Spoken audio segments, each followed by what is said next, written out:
झारखंड शिक्षक पात्रता परीक्षा 2024 की तैयारी चल रही है। इसकी अगली कड़ी में जो हम सिलेबस का पॉइंट्स कवर करने जा रहे हैं, उसमें जो टॉपिक है वो टॉपिक है बच्चों में क्षमता, अभिरुचि, आदतें, सान्वेगिक यानी भावनात्मक और बौद्धिक उपलब्धि और उनका शैक्षिक प्रभाव। इस पॉइंट्स और इस सिलेबस का जो टॉपिक है इसको कवर करके हम ये जानेंगे कि बच्चे कैसे अपनी क्षमता, अभिरुचि और आदतें और भावनात्मक और बौद्धिक उपलब्धि के अनुसार कैसे अपने व्यक्तित्व का विकास करते हैं और उनका इनके शैक्षणिक जीवन पर क्या प्रभाव पड़ता है। इस टॉपिक के अंदर हम लोग जानेंगे और ये समझेंगे कि आखिर बच्चों का विकास धीरे धीरे यानी ग्रेजुअली कैसे होता है और उनके जीवन पर क्या प्रभाव पड़ता है। बच्चों में क्षमता, अभिरुचि, आदतें, संवेगिक यानी भावनात्मक और बौद्धिक उपलब्धि और उनका शैक्षिक प्रभाव बच्चों के व्यक्तित्व और शैक्षणिक जीवन पर गहरा प्रभाव डालते हैं। यानी कि बच्चों में जो क्षमताएं होती हैं, जो उनकी रुचियां होती हैं, आदतें हैं, संवेगिक यानी भावनात्मक और बौद्धिक उपलब्धि है, वो उनके जीवन पर बहुत ही गहरा प्रभाव डालती हैं। इन सभी घटकों का आपसी संबंध बच्चों की शैक्षिक सफलता और सामाजिक व्यवहार और मानसिक विकास को आकार देता है। आइए इन कारकों को उनके शैक्षिक प्रभाव का विस्तार से अध्ययन करें। पहला, क्षमता यानी कि एबिलिटी। क्षमता से तात्पर्य बच्चों की वह योग्यता है जो उन्हें किसी कार्य को सफलतापूर्वक और कुशलतापूर्वक करने में सक्षम बनाती है। कितना बच्चे एबल, हम लोग भी कहते हैं कितना बच्चे में एबिलिटी है, वो कितना काम को कर सकता है, कितना कार्य में सक्षम है, वही चीज़ें बात करते हैं यहाँ कि बच्चों में यह शारीरिक, मानसिक, सामाजिक और भावनात्मक किसी भी रूप में हो सकता है। एबिलिटी किसी रूप में, या तो फिजिकली बच्चा स्ट्रांग हो, या मानसिक रूप से बच्चा स्ट्रांग हो या वीक हो, सामाजिक रूप से बच्चा क्या हाल है, भावनात्मक रूप से बच्चा क्या हाल है। इसमें पहला हम देखते हैं शैक्षिक प्रभाव, मतलब कि शैक्षणिक जो विधि व्यवस्था है उसमें क्या उसका प्रभाव पड़ता है। तो पहला हो गया बौद्धिक क्षमता यानी कॉग्निटिव एबिलिटी। जिन बच्चों की बौद्धिक क्षमता अधिक होती है वे तेजी से सीखते हैं और कठिन विषयों को भी आसानी से समझ लेते हैं। यह उनके शैक्षिक प्रदर्शन को बेहतर बनाता है। अगला है सृजनात्मक क्षमता यानी क्रिएटिव एबिलिटी। सृजनात्मक बच्चे नए विचारों और अनूठे तरीके से समस्याओं को हल करने में सक्षम होते हैं। ऐसे बच्चे कला, संगीत या लेखन में विशेष प्रतिभा दिखा सकते हैं। यानी कि कुछ बच्चों में क्रिएटिव बच्चे होते हैं। वे बच्चे क्या होता है, हर काम को कला के तौर पर संगीत और लेखन के माध्यम से अपने काम के जो प्रदर्शनी होता है, जो प्रेजेंटेशन होता है, वो खूबसूरत रूप से प्रस्तुत करते हैं। अगला है शारीरिक क्षमता यानी फिजिकल एबिलिटी। शारीरिक रूप से सक्षम बच्चे खेलकूद और अन्य शारीरिक गतिविधियों में अच्छा प्रदर्शन करते हैं। यह उनके समग्र व्यक्तित्व को विकसित करता है। यानी कि फिजिकली रूप से जो बच्चे होते हैं वो काफ़ी स्ट्रांग होते हैं और अपने कार्य को प्रदर्शन करने में फिजिकली रूप से अच्छा करते हैं। यानी कि सबका बौद्धिक है तो बौद्धिक बच्चों की बुद्धि की जरूरत पड़ती है। ज़्यादा क्रिएटिविटी है तो उसमें कला और संगीत के माध्यम से करेंगे। और शारीरिक रूप से जो एबल बच्चे होते हैं, सक्षम बच्चे होते हैं, वे खेल कूद और अन्य शारीरिक गतिविधियों में अच्छा करते हैं। दूसरा अभिरुचि यानी इंटरेस्ट। अभिरुचि से तात्पर्य बच्चों की रुचियों और झुकावों से होता है। हर बच्चा किसी विशेष क्षेत्र में अधिक रुचि रखता है, जैसे खेल, विज्ञान, कला या संगीत। हम लोग जाहिर सी बात है कि हम लोग जब भी देखते हैं कि कुछ बच्चों का अपना इंटरेस्ट अलग अलग होता है, इसलिए हमें उन बच्चों को उन्हीं के क्षेत्र में या फिर जिसमें वो मैंने अच्छा पसंद करते हैं उसी में जो उनको मतलब मोटिवेट करना चाहिए। अगला शैक्षिक प्रभाव में क्या कहता है कि रुचि से प्रेरणा, इंटरेस्ट ड्राइवन मोटिवेशन। यानी जो बच्चे जिस तरह से अपने आप में इंटरेस्ट लेते हैं उसे स्वयं को भी मोटिवेट करते रहते हैं, इस चीज़ को हमको करना है। जैसे जिन विषयों में बच्चों की विशेष रुचि होती है वे उन्हें अधिक ध्यान से पढ़ते हैं और सीखने की इच्छा दिखाते हैं। यह उनकी शैक्षिक उपलब्धियों को बढ़ाने में सहायक होता है। यानी बच्चों में इंटरेस्ट होना चाहिए। अगर पढ़ाई है तो पढ़ाई में, खेल है तो खेल में। अगला है रुचि से सीखने की गति, लर्निंग स्पीड बाय इंटरेस्ट। जिन बच्चों की किसी विशेष क्षेत्र में रुचि होती है वो इस क्षेत्र में तेजी से प्रगति करते हैं। इस शैक्षणिक सामग्री को आत्मसात करने में सहूलियत, बिल्कुल वो स्पीड को बढ़ा देता है, सीखने की क्षमता, सीखने की गति को बढ़ा देता है।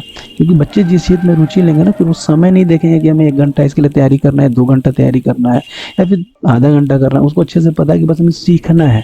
वही कहते हैं कि जब बच्चों में इंटरेस्ट आ जाता है किसी चीज़ को लेकर के, फिर टाइम इंपॉर्टेंट नहीं रखता है, सीखना इंपॉर्टेंट हो जाता है। अगला है रुचियों की विविधता से विकास, development through variety of interest. विभिन्न रुचियों से बच्चे में नई चीज़ सीखने की ललक बढ़ती है जो उसे व्यापक दृष्टिकोण विकसित करने में मदद करते हैं। यानी वो अगर बच्चा उस चीज़ को सीखेगा तो जाहिर सी बात उसकी गहराई तक जाएगा और गहराई तक जाकर के उस चीज़ को समझने का प्रयास करेगा और हर एक बिंदु को गहराई से सीखेगा और उसके बारे में जानकारी को, मतलब ज्ञान को सृजन करेगा। थर्ड है आदत यानी हैबिट्स। आदतें बच्चों के दैनिक जीवन के व्यवहार को प्रभावित करती हैं। अच्छी आदतें बच्चों के शैक्षिक विकास प्रगति में मदद करती है, जबकि बुरी आदतें उनके प्रदर्शन को बाधित कर सकती हैं। शैक्षिक प्रभाव पहला, पढ़ाई की आदतें, स्टडी हैबिट्स। नियमित पढ़ाई की आदत और अच्छे अध्ययन कौशल बच्चों की शैक्षिक सफलता का प्रमुख कारक होते हैं। जो बच्चे समय पर अपना होमवर्क करते हैं और नियमित पढ़ाई करते हैं वो बेहतर प्रदर्शन करते हैं। बिल्कुल, पढ़ाई की आदतें अगर अच्छी हैं तो क्या करेंगे कि बच्चा उसको टाइमली यानी समय से उस कार्य को पूरा करते हैं। अब समय प्रबंधन इसी से जुड़ा हुआ है कि जो बच्चे समय प्रबंधन की आदत विकसित कर लेते हैं वे पढ़ाई और अन्य गतिविधियों में संतुलन बनाए रखते हैं और इससे उनका तनाव कम होता है और शैक्षिक प्रगति बढ़ जाती है। समय प्रबंधन बहुत ही महत्वपूर्ण रोल निभाता है बच्चों के शैक्षणिक विकास में, क्योंकि जो बच्चे टाइम मैनेजमेंट करके रहते हैं, अगर किसी दिन ऐसा होता है कि किसी को पढ़ने में निरस्ता आ जाए, किसी को पढ़ने का मन भी ना करे, लेकिन टाइम मैनेज्ड है कि उस पर्टिकुलर टाइम पे मुझे पढ़ना है, उस खास समय पे मुझे पढ़ना है, तो वो जाहिर सी बात है उस समय पढ़ाई के लिए वो बैठेगा, वो सीखने का ढलक से बैठेगा और क्या होगा कि धीरे धीरे उसको सीखने लगेगा। अगला है स्वनियंत्रण, सेल्फ कंट्रोल होना चाहिए बच्चों में। आत्म नियंत्रण की आदत विकसित करना महत्वपूर्ण है। इसमें खेल, टीवी, अन्य ध्वनि भटकाने वाली चीज़ों से दूर रहकर पढ़ाई पर ध्यान केंद्रित कर सकते हैं, यानी कि सेल्फ कंट्रोल होना चाहिए। ऐसा नहीं कि पढ़ाई का टाइम है फिर हम खेलने में लग जाएं, या फिर खेलने का जहाँ पढ़ने का टाइम है तो हम टीवी देखने में लग जाएं, या फिर और कोई चीज़ें, कोई मुझे बुला रहा है खेलने के लिए तो हम चले जाएं, ऐसा नहीं होना चाहिए। यानी बच्चों को उस चीज़ पे सेल्फ कंट्रोल सिखाना होगा कि बच्चों में टाइम मैनेजमेंट हो, बच्चे खुद के ऊपर कंट्रोल रखें कि डिसिप्लिन से मुझे अगर एक काम करना है तो फिर मुझे यही काम करना है, इसके अलावा कोई काम नहीं करना। अगला है सांवेगिक भिन्नताएं यानी इमोशनल डिफरेंसेस। सांवेगिक भिन्नताएं बच्चों की भावनात्मक प्रतिक्रियाओं और उनकी भावनाओं को नियंत्रित करने की क्षमता को दर्शाती है। बच्चों की सांवेगिक स्थिरता और उनके शैक्षिक अनुभव और व्यक्तिगत जीवन पर प्रभाव डालती है। यानी कि इमोशनल जो भिन्नताएं होती है अलग अलग, तो किसी में इमोशनल भिन्नताएं कम होती है या किसी किसी में क्या होगी इमोशनल बच्चे कम होते हैं, ज़्यादा होते हैं। तो इसको देख करके उनके शैक्षणिक जीवन पर क्या प्रभाव पड़ता है ये हम देखेंगे। पहला है भावनात्मक स्थिरता एंड इमोशनल स्टेबिलिटी। इसमें क्या है, जो बच्चे भावनात्मक रूप से संतुलित होते हैं वे शैक्षिक चुनौतियों को बेहतर तरीके से संभालते हैं। वे तनावपूर्ण स्थितियों का सामना धैर्य और आत्मविश्वास से करते हैं। यानी कि बच्चों में जो इमोशनली जो बच्चे होते हैं वो अपने आप को ये सक्षम बना के रखते हैं कि हमें चुनौतियों से भी नहीं हारना है, हमें उसमें संभल कर काम करना है। आत्म प्रेरणा यानी सेल्फ मोटिवेशन होता है। इमोशनल जो बच्चे होते हैं वे संवेगिक रूप से मजबूत बच्चे खुद को प्रेरित कर सकते हैं और सफलता का सामना करने में भी हिम्मत नहीं हारते। यह उन्हें निरंतर प्रगति करने में मदद करता है। तीसरा, समस्याओं से निपटने की क्षमता, प्रॉब्लम सॉल्विंग एबिलिटी। जिन बच्चों की भावनाएं संतुलित होती है वह कठिन परिस्थितियों में भी ठंडे दिमाग से नए निर्णय लेते हैं। ये उनके शैक्षिक और सामाजिक विकास दोनों की तरफ फायदेमंद होता है। यानी कि प्रॉब्लम सॉल्विंग एबिलिटी भी होती है। यानी कि इस तरह के बच्चों को अगर बीच में भी कोई उल्टे परिस्थितियों में जाने के प्रयास करें, पढ़ने के टाइम में खेलने के लिए बोले तो बच्चे जाएंगे नहीं, कि वो खुद को सेल्फ मोटिवेट करके रखें कि हमको यही काम करना है। और प्रॉब्लम सॉल्विंग एबिलिटी होती है, बच्चे क्या करेंगे किसी भी समस्या का समाधान आसानी से कर लेते हैं। तो ये सब चीज़ उन बच्चों में देखने को मिलती है जो अपने आप को सेल्फ कन्फर्म्ड और डिटरमाइन करके रखे हुए हैं। पांचवें, बौद्धिक उपलब्धि यानी इंटेलेक्चुअल अचीवमेंट्स। बौद्धिक उपलब्धि बच्चों की शैक्षिक क्षमता और उनके बौद्धिक कौशल का परिणाम होती है। यह बच्चे की सीखने की क्षमता और शैक्षिक प्रदर्शन का माप है। अब इससे शैक्षणिक प्रभाव क्या पड़ेगा? पहला, अवधारणात्मक समझ यानी कॉन्सेप्चुअल अंडरस्टैंडिंग। बौद्धिक रूप से सक्षम बच्चे जटिल अवधारणाओं को आसानी से समझ लेते हैं और विषयों में गहरी रुचि रखते हैं। अगला है, समस्याओं को हल करने की क्षमता होती है, प्रॉब्लम सॉल्विंग स्किल्स होता है।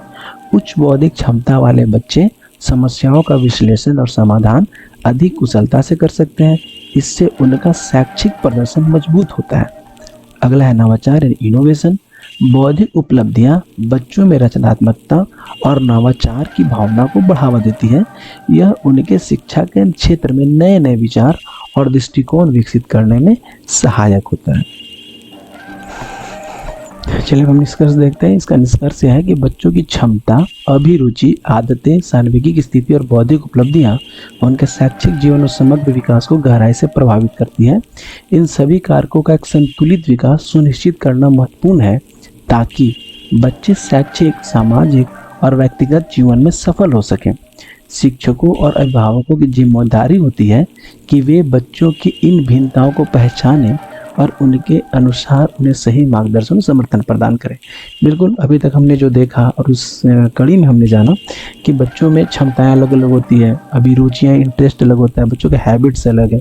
इमोशनल कई बच्चे होते हैं, कई बच्चे इमोशनली कम एक्टिव होते हैं, बौद्धिक उपलब्धि है, तो उनके शैक्षणिक जीवन और समग्र विकास को गहराई से प्रभावित करती है। ये सारी चीज़ें उनके गहराई मतलब शैक्षणिक जीवन को प्रभावित करती हैं। अब एक शिक्षक को और एक मार्गदर्शक को क्या चाहिए? और एक शिक्षक और मार्गदर्शक को चाहिए कि वो इन सारी चीज़ों का समेकन करके बच्चों के बीच में ऐसा प्रस्तुत करें कि बच्चे उसको सीखने के लिए आतुर हो जाएँ, यानी कि ललायित हो जाएँ, मतलब ग्रीडी हो जाए कि हमें किस तरह से इसको सीखना है, और बच्चे उस चीज़ को सीख करके अपने जीवन की उपलब्धियों को बढ़ा सकें, अपने जीवन में उपलब्धियों को पा सकें, उनमें सकारात्मकता का भाव उत्पन्न हो जाए। तो इन सारी चीज़ों को, इन सारे को समेकन मिला कर के जब हम परोसेंगे बच्चों के सामने, तो बच्चे उस चीज़ को अच्छे से सीखेंगे, समझेंगे, अपने जीवन की कड़ी को मजबूत बनाएँगे। धन्यवाद।